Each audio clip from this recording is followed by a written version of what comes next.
Hello, good morning or good afternoon. Thank you for joining us today for our webinar. We will begin exactly in 1 minute.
Hello again.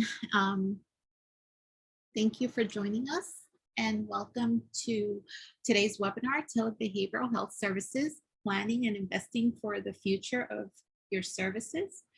This is session 1, the Future of Telebehavioral Health and Digital Mental Health Services. This webinar is sponsored by the Northeast and Caribbean Mental Health Technology Transfer Center, or MHTTC, and we're housed at Rutgers in the School of Health Professions in the Department of Psychiatric Rehabilitation and Counseling Professions. My name is Kathy Rivera, and I'll be facilitating this webinar today. A little bit about us. The MHTTC is funded by SAMHSA, the Substance Abuse and Mental Health Services Administration, to enhance the capacity of the behavioral health and other related workforces to deliver evidence-based and empirically supported practices to individuals with mental illnesses. Please visit the MHTTC Network website for additional information at mhttcnetwork.org. And if you're interested in staying up to date with the events and products the Northeast and Caribbean MHTTC Network is providing, please sign up to receive our email communications. You can sign up at the bit.ly link provided on the screen, and I will also email everyone this link, all of our participants, and include it in the chat box. Following the webinar, you'll be asked to complete a brief survey. We value this feedback and use it to improve our activities and inform future activities. The surveys are also important because our continued funding is linked to the completion of these surveys, so we thank you in advance for your feedback. We also want to let you know that this webinar is being recorded and will be posted to our website along with the PowerPoint slides in the next couple of days. This presentation was prepared for the Northeast and Caribbean Mental Health Technology Transfer Center under a cooperative agreement from the Substance Abuse and Mental Health Services Administration, or SAMHSA. All material appearing in this presentation, except that taken directly from copyrighted sources, is in the public domain and may be reproduced or copied without permission from SAMHSA or the authors. Citation of the source is appreciated. Do not reproduce or distribute this presentation for a fee without specific written authorization from the Northeast and Caribbean Mental Health Technology Transfer Center, or MHTTC. This presentation will be recorded and posted on our website. At the time of this presentation, Tom Codir served as Acting Assistant Secretary for the Mental Health and Substance Use at SAMHSA. The opinions expressed herein are the views of the speakers and do not reflect the official position of the Department of Health and Human Services, or SAMHSA. No official support or endorsement of DHHS or SAMHSA for the opinions described in this presentation is intended or should be inferred.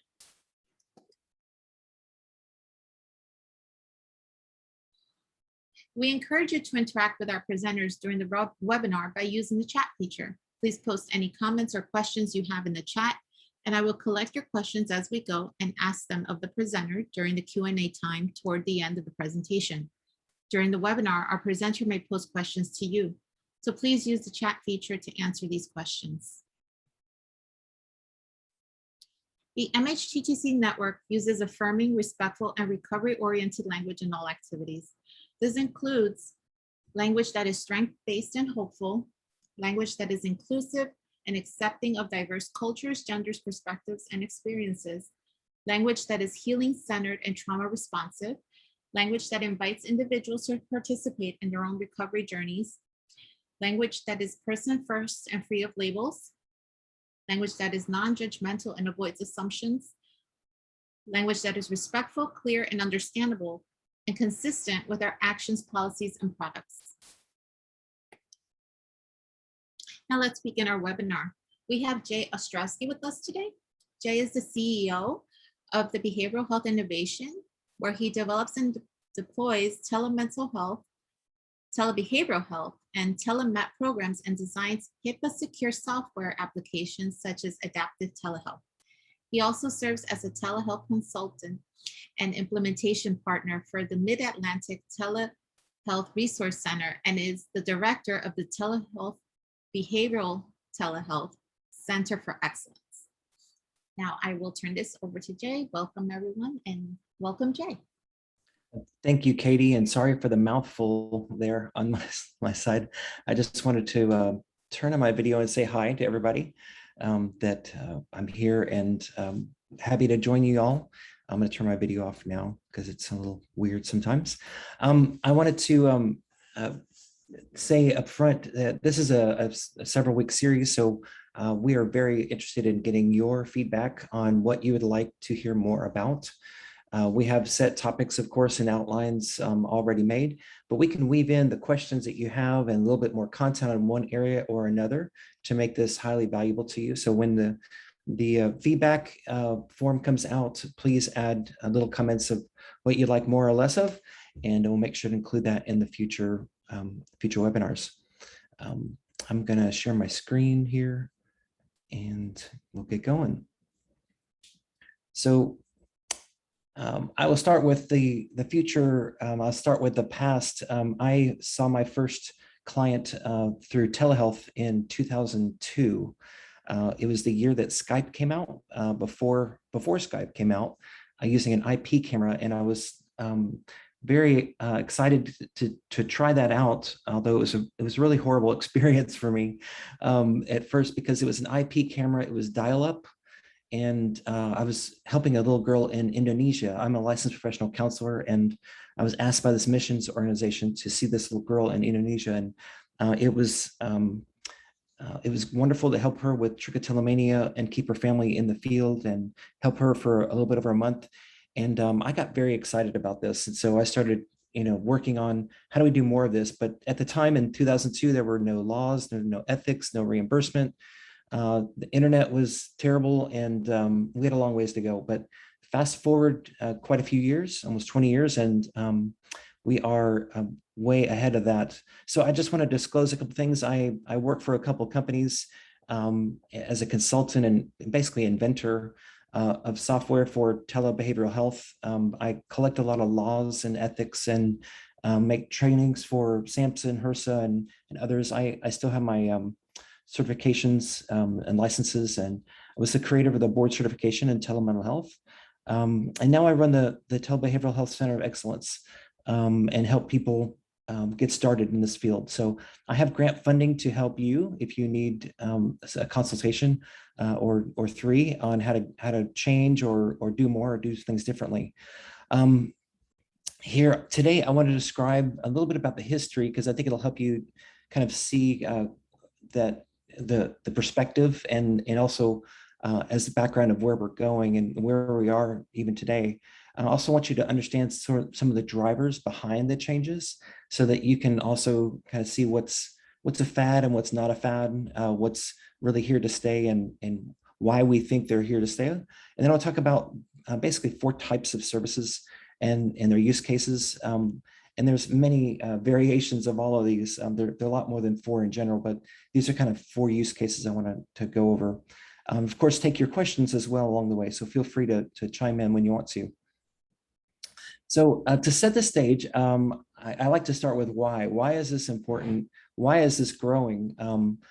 Even before the pandemic, telebehavioral health was growing quite a lot.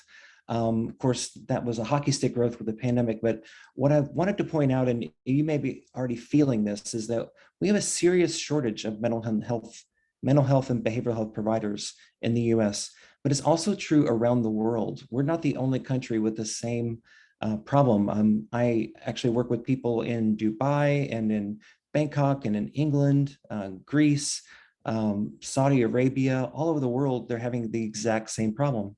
They recognize that mental health is necessary for physical health and the productivity of their people, and they need to keep their people mentally healthy. And they see that they need to be investing in that kind of service for their people, but there's a shortage, and the shortage is not expected to get any better. If you just think about it from a high level, how long it takes to grow a provider in the mental health space, right? How long does it take to train us and get us licensed and get us deployed? And basically 4 to 6 years at minimum. And then how long does it take to grow a person? So we're cranking out babies daily, hourly, every minute. More and more people are being, birthed, and a lot more than are dying, right? So our population growth around the world continues to grow and grow and grow, and we're not growing providers at the same rate. So what we can conclude is that we'll basically never have enough mental health providers around the world. And the second thing to conclude is that we need to be creating scalable ways to do our services. So there will always be a need for the in-person services, the personal contact of a provider. And I say provider broadly to mean a psychiatrist, social worker, counselor, addictions provider, the entire spectrum of mental health provision of services. So it could be case management, could be telemat. I'm including everybody when I say provider. We need to create new paradigms of how we help people so that we can get more help to more people. Not everybody needs the same level of care, so we obviously need to get them to different levels of care early on. And the only way of doing that is through technology. So we are undergoing basically a major sea change in mental and behavioral health. If you think of the history of the world in a matter of speaking, and then over the last few decades, there's been the kind of waves of change and therapeutic approaches. Some of them were because of the therapy changes, some of them because reimbursement changes. But now as we're kind of awakening to the need for mental health services, and people have a stigma about that, we are seeing the need to make them more accessible. And so we've seen a proliferation of apps and mental health services. The pandemic, people really started using it just overnight. We were inundated with requests for technical assistance to get started. And a lot of people just kind of became experts overnight in telemental health. And not, I say that tongue in cheek. A lot of people were just forced to embrace using video. And sadly, a lot of people didn't get the training or the development they needed to do that well. So there are some people that have kind of barely done it, or done it poorly, or done it in very clunky ways, or ways that are not quite safe for the provider or the patient. So there are ways that you can do harm in telemental health, telebehavioral health. And we want to make sure that we're always doing this in a best practice, legal, ethical way, so that it can be sustainable and scalable. However, some of the services are going to involve a human, and some of them will not involve a human in the future, and even today. And we need to be thinking about what things can we offload to a robot, because if it can be done by technology, it really should be done by technology, so that we can reserve the scarce resource of us humans for those cases where we really, really need us. And we'll be talking about some of that in just a few moments. So what if,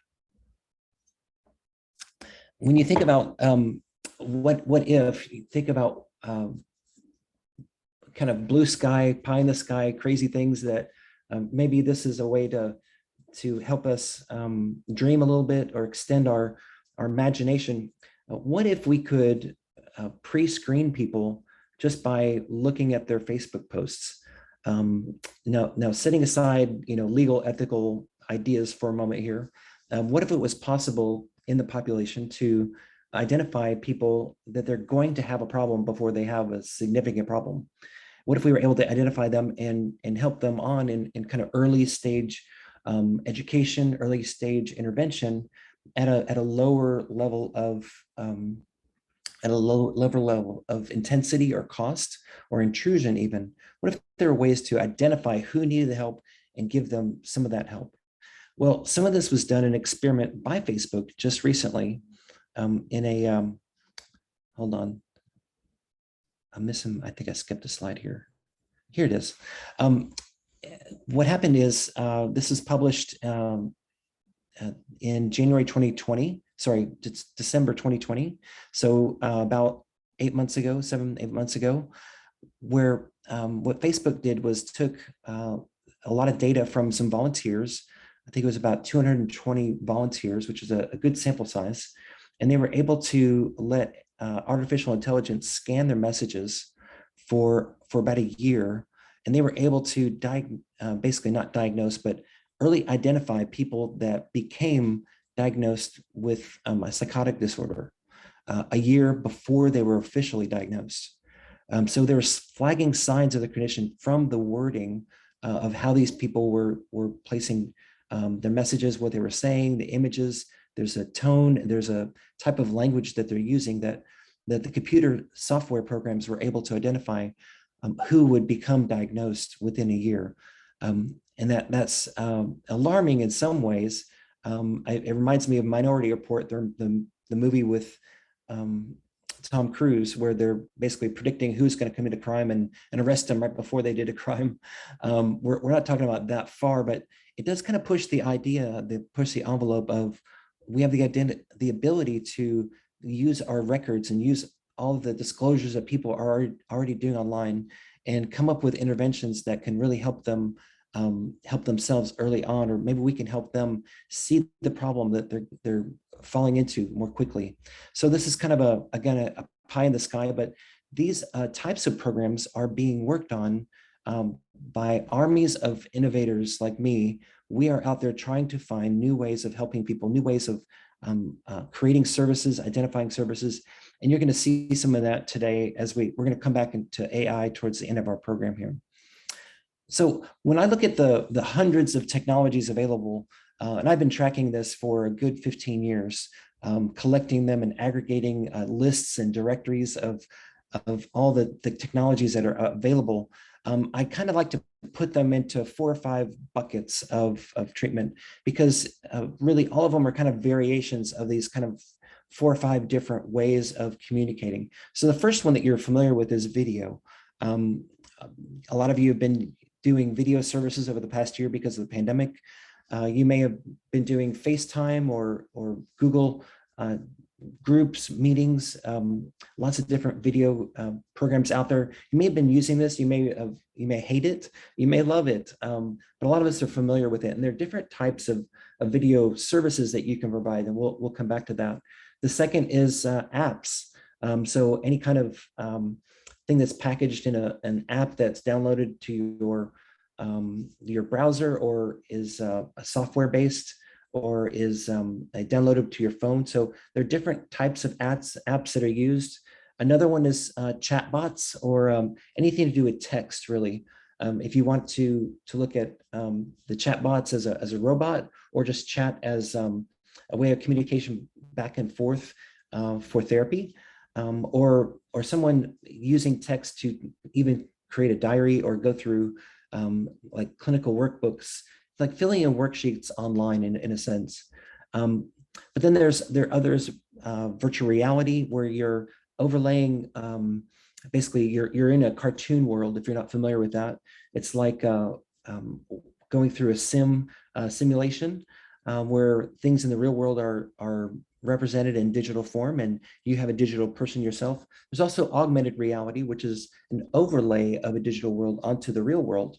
And there's applications for treating like phobias. You can have a virtual spider crawl up your arm, or I've been part of work where we're treating anxiety and helping people simulate being in an airplane, or the DoD and the Veterans Administration have done work simulating Kandahar or other war zones to help with PTSD treatment. A lot of these things are in development or have been developed already and are in place in the virtual reality space, but not completely deployed to everybody yet.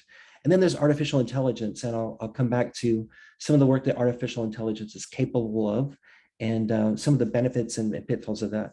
So today we're going to talk about a wide spectrum of things to kind of help you see what's possible and what's emerging and what's some of it's already here, some of it's still under development, and also help you think about whether you're a one doc shop or you're a small clinic or you're a large enterprise, where would I want to fit these types of services into my workflows? And as you're thinking about it, the one thing I would have you think of is, what problem do I want to solve using technology? There's a lot of great things out there, a lot of cool things out there, but it really doesn't matter how many we have. It's a matter of how many are used, and how many are really beneficial and useful. All of these that we'll go over today have a research base. And in our next program, we're going to be talking about the research behind this in a lot more detail. And it's important to think about it, though, as not just the shiny new thing that is kind of cool to deploy, but does it really help our clients? Does it really help our operations? So anything that's going to be able to reduce your operational costs or reduce the man hours or person hours on the task of collecting information from your clients or patients, or collecting the data about them, or just the workflow of connecting them to services. What we try to do is automate as many of these things as possible so that we don't have to think about them. We don't have to think about the laws and the regulations. We can make sure that they're kind of automated in our processes, and that we just show up and do our video work, so we can focus on the client and not our paperwork. So a lot of this stuff that, again, can be done before a session or after a session through technology, but some of these things can be done instead. We can do therapy in different ways. Instead of having a provider, we can help the client help themselves.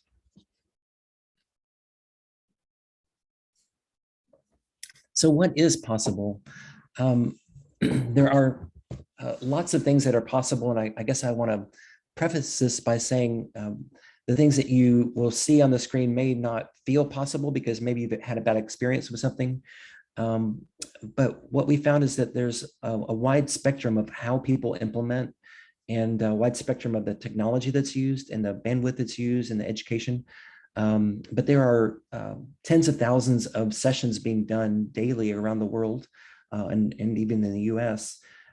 So if you look at these and think they're not possible, you might want to contact me or ask a question. I can tell you how they're possible, because all of these are ones that we've helped people do. So some of the things regarding video, and this is just a screenshot of one software where all of your video meetings can be HIPAA secure, or they say HIPAA compliant. And when we talk about technology, we'll talk more about HIPAA compliance and HIPAA secure and the differences and why that matters. But there's a lot of video vendors out there now that have kind of jumped on the bandwagon in the last year. Not all of them are equal in their ability to deploy this in an easy, smooth way. But if you think about a disruption because of a clunky video system, or links not shared in the right place, it can be really stressful to the administration, to the client, to the provider, and really have sessions start out on a bad foot. So it's best to try to think about how you can automate most of the things on your list, how to integrate video with in-person work. So it's not like we're switching to video, we're switching to in-person. You should have a service where you can offer this both to your client at every phone call. They may call in and you can say, would you like to see them on video or in person? And have them understand that that's always an option, because that's going to be best for the client long-term, to increase their accessibility. Also, it's a way to increase your market share. If you think about it, you'll get more people from around your area within your state, or wherever your providers are licensed, if you always provide that online service. And there are multiple ways to operationalize that. And if you've struggled with how to do that, I can help you with some of that as well. But think about offering services in ways like instant messaging, like instant video with providers. There are services that are more like triage systems, we've set up some systems where in a doctor's office, a provider group would be accessible immediately to do a consult to find out if they are in need of more services or deploy them to the correct type of services, or to have a warm handoff with an administrative person so that there's a warm welcome. We're talking about in the doctor's office or in a kiosk nearby in another office. Instead of just sending a referral or giving them a piece of paper with a referral to it. So there are different ways to kind of have those transitions with video to continue. And also there are many types of services you can do. I helped with a group that did online DWI. In the state of North Carolina where I live, there's the procedure is when they pull you over for a DUI, they take your license and then they require you to go to treatment, which is kind of tricky if you are trying to get to treatment if you don't have a car or you don't have a license, right? So one way to overcome that is to provide these services from their home, from their phone, so they don't have to take off work or have somebody drive them to treatment. They're more likely to go to treatment, more likely to go with a better attitude if it's more convenient. Although some people think of that as a punitive thing that's justified because of the behavior they're treating, but others like me think it should be more convenient so that it's easier to get people help that they need and more accessible. Things like reminder systems and SMS and syncing with your calendar and having a lot of the things like the workflows automated really help with your workflows. But you might also think about what you do, what types of treatment you're doing with video. It could be that you're doing that DWI or special parenting programs or group treatment or family meetings. I know as a clinician, I've had a lot of parents that have had difficulty getting to treatment to help their kids or marital sessions. So if you're offering this as a routine service and you're continuously educating your staff and your client population, you'll find an uptick in that service and it'll become steady and financially viable over time. But some of that has to do with the convenience factor. It's only viable if it's easy, if it's smooth, if it's kind of seamless, and there are no disruptions. And some of that has to do with how you set it up and the routines that you create and the quality kind of assurance that you're trying to do in the service. Some of the use cases, as I mentioned, the group meetings, the parenting, the family meetings, but also screenings. We can do a lot of screenings now through video. Video assessments, evaluations, psych evaluations are done quite regularly from emergency rooms to see if we should hospitalize clients or not. Also, directing them to the appropriate level of treatment to fill out and maybe an ASAM form and make sure that they're properly put in the right kind of treatment program. We do individual case management supervision. Clinical supervision has been great through the pandemic through video. I'm a clinical supervisor, but also psychoeducation aftercare plans from post-hospitalization or post-treatment, but also virtual tele-MAT or Medicaid assisted treatment has grown quite a bit in the pandemic for those that are doing MAT treatment. And also suicidal, homicidal evaluations and treatment are being done with certain protocols in place to make that appropriate. So you might have a specialized program that you've always wanted to treat. A lot of times I ran a series of clinics myself and had difficulty getting a certain level of population in to come at the same time for a group. But when I could draw from a broader audience from multiple counties across the state, I was able to put together these specialized treatment groups. Maybe it's a single moms with anorexia or something kind of niche or niche. You can put together these niche programs. I've had the pleasure of helping people do that with drug and alcohol, moms program, or a new parenting program, helping with people with mental illnesses. And again, clients whose parents are incarcerated. There's so many options. The sky's the limit, but it's up to you to think of that, of course. But I want you to be thinking of your programs could be made into digital digital services with the addition of video and with some assessments and data collection that I'll go over with you in a moment. Because one of the things that people think about is, well, how would you do all the things I do in person now? And truth be told, we're doing almost all of them virtually now. We have virtual breathalyzers. Collecting lab work and urine samples are done locally, but that can be done with arrangements with local labs or local primary care services. So that might be a change in some revenue streams, but you'd find a difference made up in different revenue streams that can capture that. So that the people that can show up in person can still get all of those services, but you can include virtual people on a big screen in your service and have a hybrid of in-person and online in groups to do virtual IOPs, for instance. Those are things that are up and running now and being reimbursed by third-party insurances in many, many states. So apps for mental health as well. Some of us dream of making and writing books and programs. I'm one of those people that loves to make stuff that helps people. I put the apps that we make into 4 categories. One is an app for therapists or clinical providers. This is basically like a DSM-5, quick manual where we're looking up words and diagnosis. And we've made some things like this with licensing from the APA, where we can quickly, type in some criteria and come up with our options for diagnosis. So we can diagnose more quickly and auto document some of these things. And then, some psychoeducation for both ourselves and our clients. But they're apps made for therapists, particularly that are not appropriate for any other audience. Then there's some apps that are made for therapy itself. These are patient or client facing.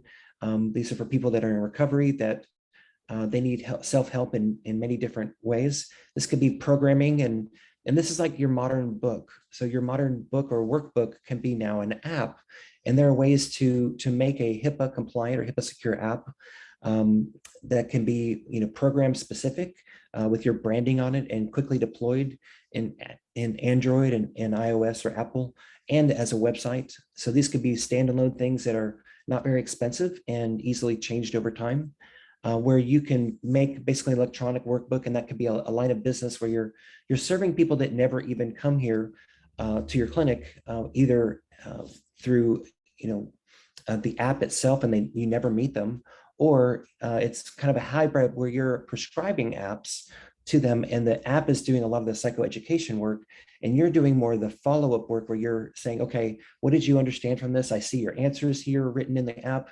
Let's go over your answers and help you apply this specifically to your use case. That's actually, I find, a much better utilization of us as clinicians than doing the basic recovery cycle training or helping them learn about stress management or some kind of anger management skills. If that kind of education can be done once and done well, it should be, and it should be offloaded to a video or a robot, if you will, and so that we can focus our skills on helping people apply that knowledge.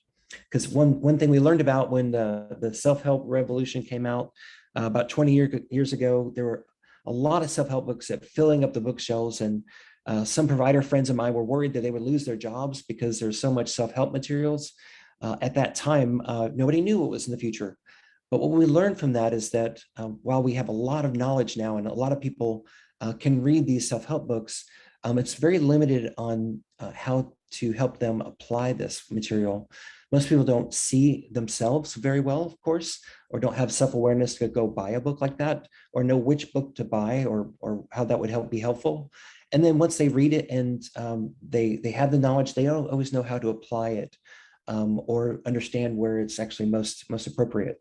So we will always have a need for us as providers to be that translation. But we could be much more effective if we could have them be reading and tracking their behavior through apps in between sessions, so that when they come in for a session, we can see the work that they've done throughout the week, which is ideal, right? Instead of it being just a once a week thing, they should be doing therapy on themselves every day. But we could see their trends and see where they're struggling with mood trackers and other apps like that. and help them understand, identify triggers and things like that through apps. If we can collect more data from them, and that's where apps are very good. But of course, all apps are not created equal. Some are very well made, and some of them are not. And we'll come back to that in a little bit. Also, so that's what I imagine here is that you can have several apps that are prescribed by your provider group or your provider as part of your branded program, or they could be third-party apps that you talk about. And we'll come back and talk more about apps specifically in another session. This is more just to help you understand what's possible. But you can prescribe these apps and then follow up with them. If they're sending you this data though, or you're sending them data, that's where it really needs to be HIPAA compliant. So there are ways to do that without connecting them to you directly, but anytime they're connected to you in any way through your website or any app, it does have to be HIPAA secure. The other part is just self-help programs on their own. And these are like third-party apps and little workbooks and things like that, where the data never comes to you, and they weren't meant to be prescribed by providers, but these self-help apps are there for you. And then, of course, for students, these are training apps and tracking student behavior, helping them record their videos, getting feedback from providers and supervisors, and more. So there are lots of things that we can do with monitoring and with apps and technology in general. I've kind of put it in these big topics. Think about using our software for predicting what will happen, preventing what will happen, detecting when something is happening that whatever target behavior you're talking about. We can have auto responses. We can have when they call out for help, for us to have a response segment or get them quick help, kind of like being on call, but in a more sophisticated way. Or giving a toolkit for the clients to have when they need help. You can give them very targeted help that's very specific to their use case and more tailored to them, so that they won't need a provider to talk to at the moment when they need help. We can help them connect with each other as peer groups as well, in a confidential way, in a very secure and even monitored way. But also think about how to help them maintain their sobriety or their mental health over time. There are different use cases for that, and different programming ways you can make that very elegant, and also relapse prevention. Then on the other side, in the middle here, I just kind of put that we can use this for patients or those in recovery.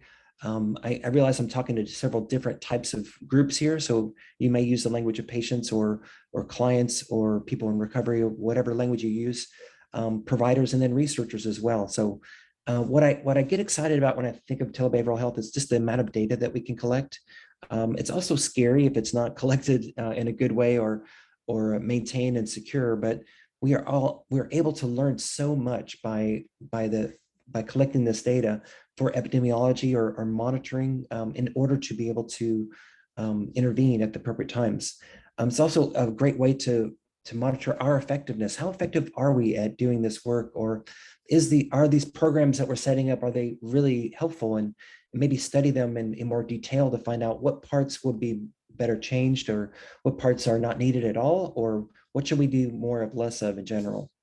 And then also creating simulations and training tools. This is where it gets exciting for me too, where we can create simulations to help our clinicians get better and better over time. And then the more that we can offload onto apps, the more we get provider buy-in when they're taking work off their plate instead of adding work to their plate. So if we can be doing more for the providers, we could be encouraging them through our apps and helping them do the work that they enjoy doing, to help keep up the mental health of our providers and the resiliency over time, and help support them as they need help as well. So we have a lot that I'm packing into here, and I realize I'm talking fast, but I think you'll appreciate the volume of things we have here. But I want to kind of have you dream about different ways you can help people. Many of these are reimbursable depending on your model of reimbursement. Obviously, the more you're in a capitated environment where you're paid for the entire treatment, the more you're going to want to use technology. When it's fee for service, you're rewarded more for hourly payment services. So some of these might help your technology used between sessions or in your sessions maybe help to improve your quality scores and the effectiveness of your treatment, but they can be used in different ways. So I've been part of a lot of group text therapy where with some training, a provider can learn how to support people through text. This has been quite useful for moms of newborns that need mental health care, where they can connect with each other. They may have a crying baby in their hand, and they're connecting with other moms in the same boat, and with a clinician. Sometimes these are scheduled, or sometimes these are asynchronous over time, but they're done in these kind of formulated ways where there's quite a bit of resources that can be applied, and multiple therapists can be helping in these groups to support them. And they're also be able to support each other as peers. It's very effective and quite exciting. But also chronic care management is a asynchronous way of helping people maintain their mental health over time.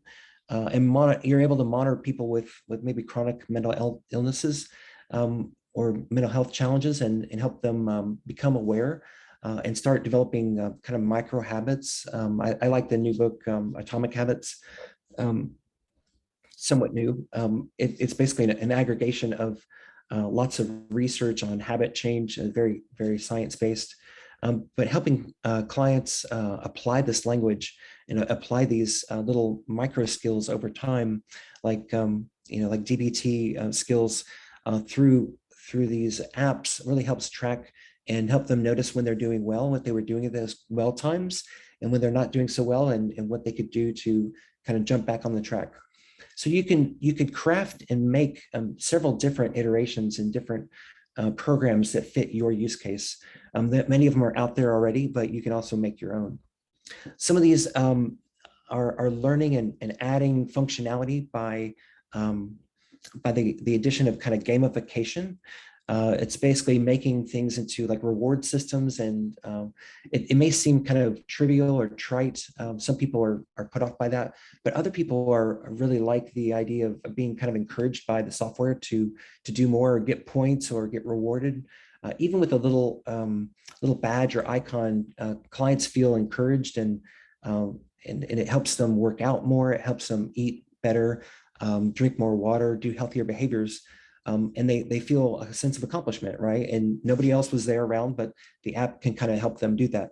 So you could set up those kind of different triggers and systems to help your clients and make even little custom treatment plans with those reward indicators through software. So those are kinds of things that are coming more and more. Some of them are made kind of generically now and have limited effectiveness because of the generality. But I think as we make more and more tailored approaches, the effectiveness is going to go up. But it is, we find that more novel things that you're making and putting in there, the more likely they are to use them because it's kind of exciting. But you have to switch those up over time so that so the client stays engaged. So there's a whole system of engagement. What we've learned over time as I've helped make apps and use my own is that there are technology companies that make great looking technology and it feels great, but it'll say research based or evidence based, and that word based can mean anything they want it to mean. It doesn't mean that the app itself has been researched. It means that there's some research out there that supports this concept. So it might be they have CBT or cognitive behavioral therapy principles in there, but maybe the app itself hasn't been studied.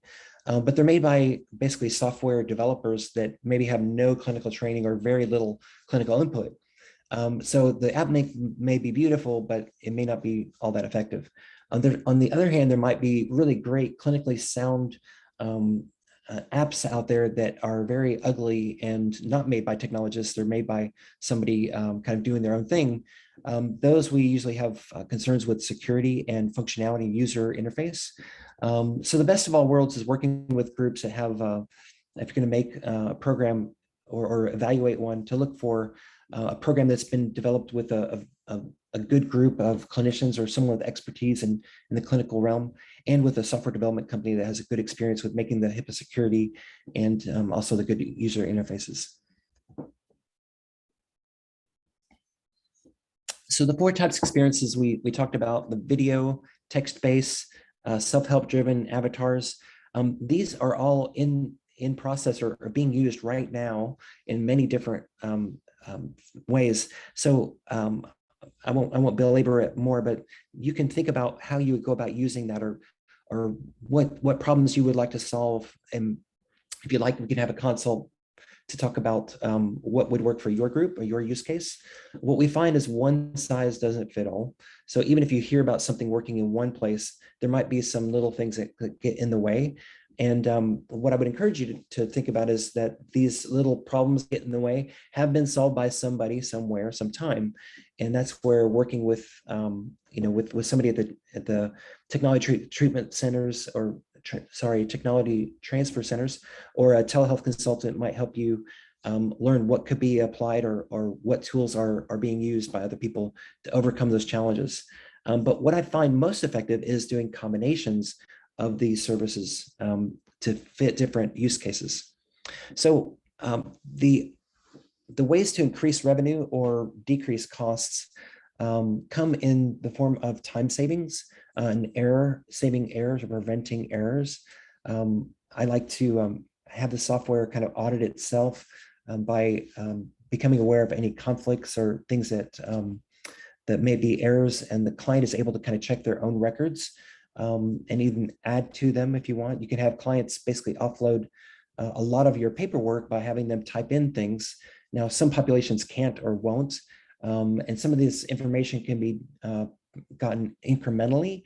We find when you ask for a whole big, long registration form up front, most people just don't want to fill it out. But there are different ways and strategies for getting that information into the software that would reduce your time typing things in or scanning things in. So that's a very good way of reducing staff time and errors.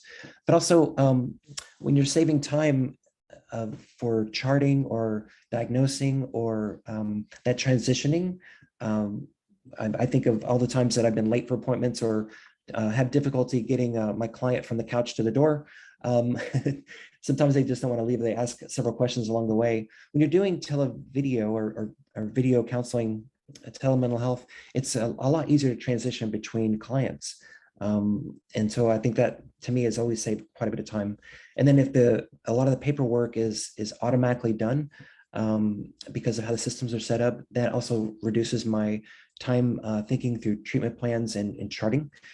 So this offers me an extra client appointment a day by not having to do that work or not having to transfer to other locations. I used to drive to 3 different locations, and so now I have just one home office and see everybody there, and I'm able to see several more clients a week because of having my online office.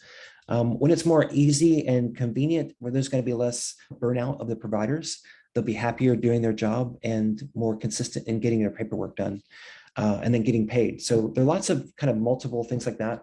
But a lot of this is predicated on having a good system that's easy to use. So artificial intelligence is something quickly I wanted to go through, and I could talk about this, and we can have like multiple seminars on all the possibilities of ways you can use technology. But it just capture your imagination a little bit. If you are using Facebook or Google, you are using artificial intelligence already. And it's meant to not be seen or not be something that's in the way or something you notice.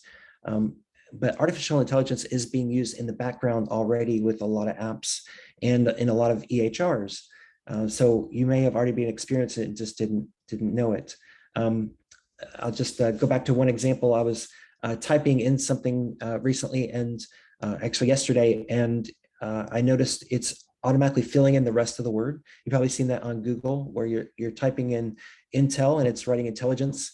That's artificial intelligence reading what you're typing in real time and coming up with some word suggestions. You've also seen the drop-down menus that they'll have of things that you could also search, and you start typing in something, and there are many other phrases that show up.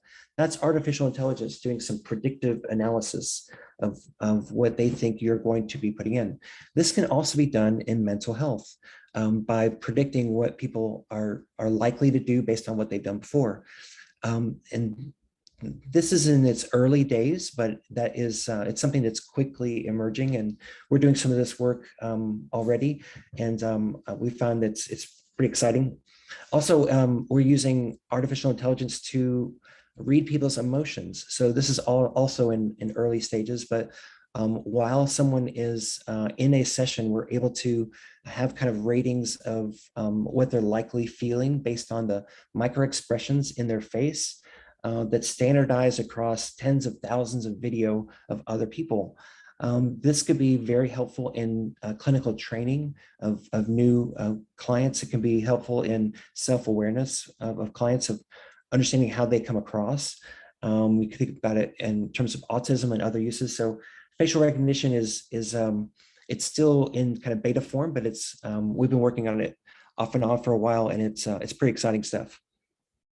Also, with our text-based work in chatbots, predicting what a client would need help with in a chatbot, we find that we're actually not as unique as we thought we were as people. And we start chatting, and a lot of you are, when you're doing chats with the company, you probably are already chatting with artificial intelligence and not aware of it, because it's very sophisticated in the way now that it responds. It'll even have in actually in speech too, if you're calling, it might have a little pause or a stutter in their voice to sound human. And even the chats back and forth can be very kind of hip or and not real formal in their language. It sounds like just you and I just talking back and forth. So you probably are already engaged in artificial intelligence. Now, the downside is that artificial intelligence has some significant limits too, and it's rather difficult to create. It's getting better and getting easier to make these things, but it's going to be a while before it's widely deployed in clinical tools. But what's coming is these tools that make your life easier and sound and scarily act a lot like a mental health provider. Now, there's some legal and ethical issues with mimicking a provider or diagnosing without a clinician involved that we need to get through and even have some boundaries on. But I think you'll find it could be a good augment to have somebody work with an AI to help get their story out, help to get their information out, and then the provider can come in and help carry that to another level. Apps and AI go very well together. And I think of apps as a way to keep patients engaged in between therapy sessions. So there's this human aspect where I think in my experience and my research working with people making apps and telebehavioral health systems is that the best deployment of apps is with a clinician. A lot of self-help apps are very limited. And just think for yourself of all the apps that are on your phone and how many you actually use, right? We always download new apps excited that we're going to use them. And then we look back 6 weeks later and realize that we never even opened it again, right?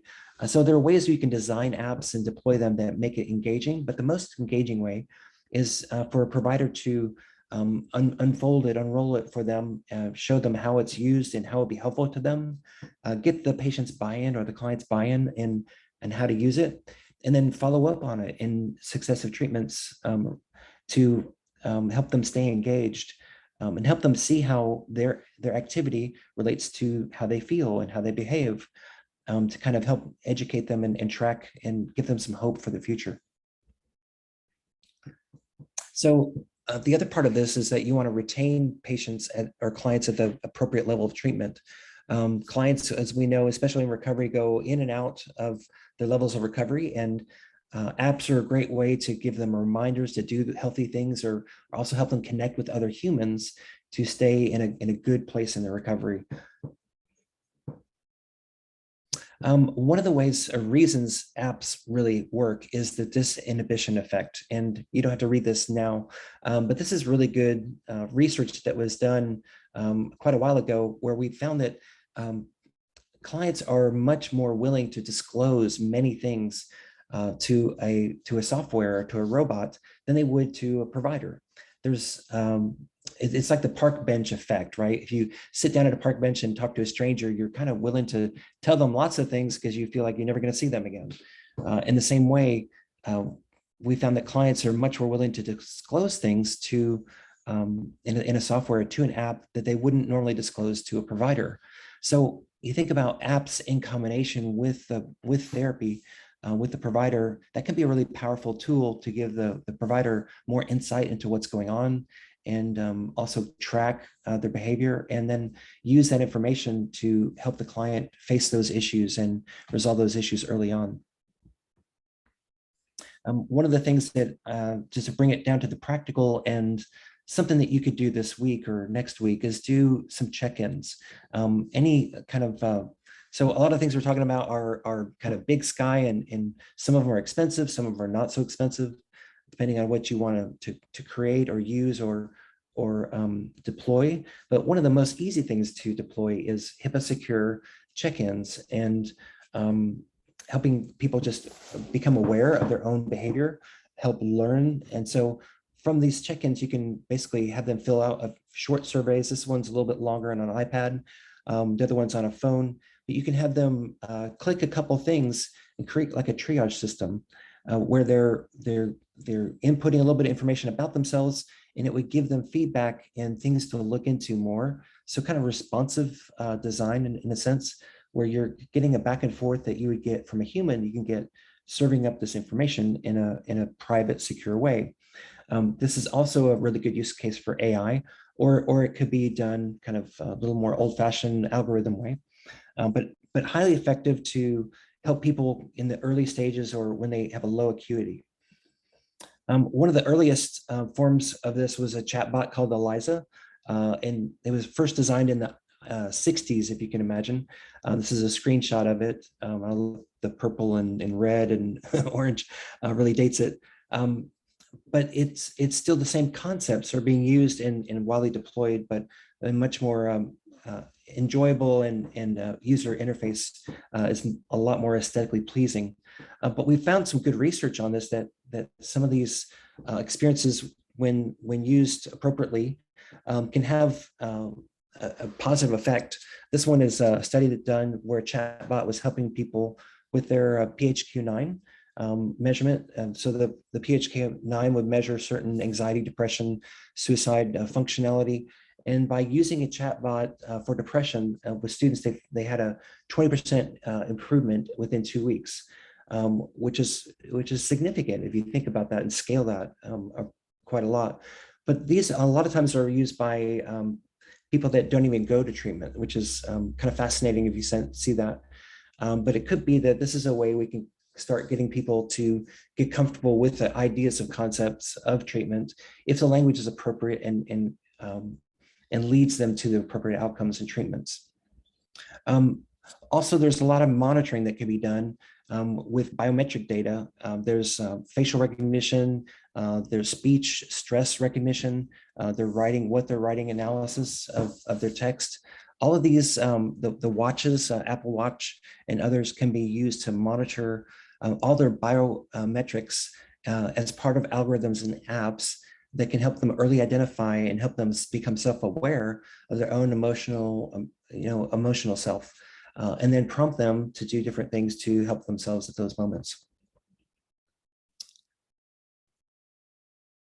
So think about using these in different combinations with your populations. These could be PHQ-9 algorithms that are able to, if a level is a certain level, you can have it automatically respond back and say, hey, would you like to chat with somebody right now? Or would you like to go to a library of topics that you might be interested in? Or something that says, let's do a video call right now and meet. So this can be done in an algorithm using a PHQ-9 or a GAD-7 or any other measurement that we appropriate for your group. We use these to, again, do this triage where it could go to self-help programs, chat, video meetings, or even another assessment to gather more information. This is on screen as one of a DAST leading to those automated workflows. We also have kind of clinical workbook coaching programs that you can create or use that other people have created. This is an alcohol and drug one we did for the country of Australia. And basically it does a pretty thorough assessment, and then they have online providers that chat with a group of 5,000 actually. And then when it's appropriate, the group actually refers them to treatment, or they refer themselves. And within one program, they're doing these self-help programs. They gain awareness, they get education, they get group support, then they get the video individual support when they need it. The data that you're gathering can be imported into an EMR. It could be automatically tracked and put into there as part of the clinical notes. And providers can have a quick snapshot of how this client's doing before they even meet with them. So that really helps clinician effectiveness, because we're not jumping in blind anymore. We're seeing, hey, this is where they are at the moment. And we can kind of gear ourselves up and prepare for that session, even if it's a few minutes before. So these are just different screenshots of one program, and everybody likes things a little bit differently. So we like to try to mix it to fit the colors and the branding that people like. But many programs are out there like this, where they can do stress management or parenting or anger management or recovery style topics to help them kind of get fast forward their treatment, and then use the clinical time with the provider to really individualize it and tailor it to what they need. This is just one with, you can see it says book a coaching session up there at the top, and then has a private journal, and then some videos embedded that help them. So as you're thinking about the telebehavioral health of the future, we have a lot of these elements now, but the future is going to be doing a lot more of them in combinations, in more of a programmatic way. You use the different tools for the different things that you need, and you help people connect with each other at the right times. So this is great for triage. This is great for client development. This is also great for maintenance and even prevention. Clinicians with AI are the future, for them to develop skills and basically be there for the client when you're not there. And it clearly would tell them when it's AI and when it's the provider. So we're not trying to trick anybody with AI.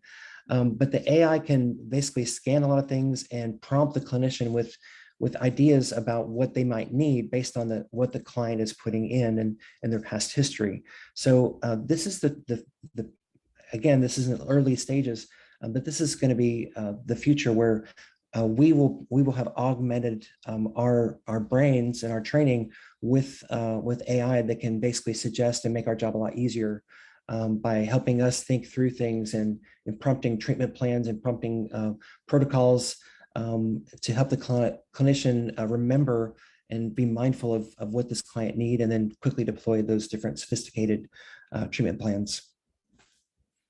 Avatars, real quick, are also emerging quite a lot. Sorry, go back. The avatars, this is an early version of one where a human provider is presented to the client as a digital cartoon, basically. And this can be live, or these can be pre-recorded.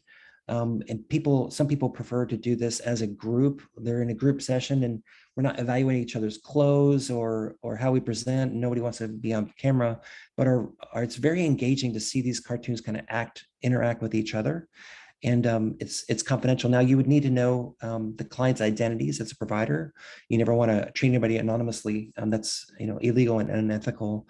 But you can see the guy below is in a virtual reality headgear, and can be doing things like, in this case, this is one where a client is talking to the voices in his head, basically. And this was a well done program where there's a clinician in another room that has this digital representation, and the client is basically talking to the negative voices in his head that are telling him that he's worthless and he's nothing and he should do some bad things. And the therapist is being that voice, saying some of those things, and then helping the client stand up to that voice and do his clinical work kind of live in these sessions through these avatars. So there's a lot more on these slides if you like to download them and engage with me. I know that our time is running out here, but I want to let you know that we have a lot more available, and because time is short, I want to just point out that we have more in these slide decks, and then also that we have more resources for you at the matrc.org. Every other week we're on live, and also the mental health technology transfer centers to help you with your creation and deployment of telebehavioral health systems. So, and we also have grant funding to help you as well. So with very little time left, I want to be available to you here if you want to ask me some questions live, if you can stay over. If not, you can also send some questions to us.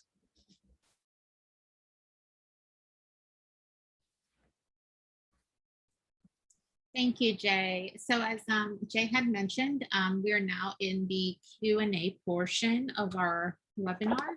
I'm just going to go to my slide here. And in the chat box, I also included a link to our evaluation survey. The survey is very short. And if you have any questions or any comments, I'll also put my email in the chat box for you. And as I mentioned before, everyone will receive a link to the webinar recording, as well as a link to the PDF slides and a certificate of completion within 1 week of today.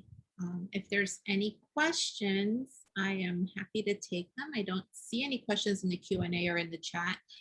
So I just wanted to respect everyone's time today. And again, I thank you for joining us, and thank you, Jay, for joining us as well.